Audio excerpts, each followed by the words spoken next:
Hi, hello everyone. Ah, may tatlo akong ibigay sa inyo na bakit kayo ay mahal na mga magulang ninyo. Una, tumulong kayo sa gawaing bahay. Pangalawa, kung magtrabaho kayo, wag niyong kalimutan na bibigyan ng pera ang iyong mga magulang. Pangatlo, kailangang mahalin niyo ang iyong mga magulang habang may buhay pa sila.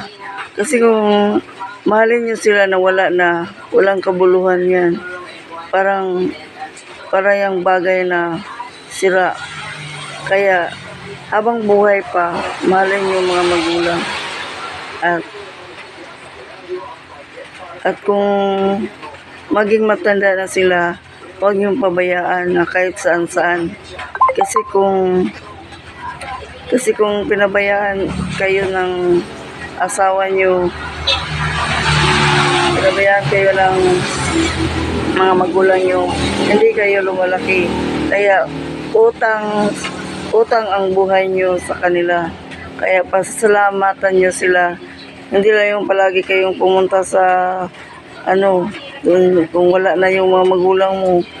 Wala yan. Kailangan may buhay pa. Mahalin niyo yung mga magulang niyo. Hanggang dito na. Maraming salamat po.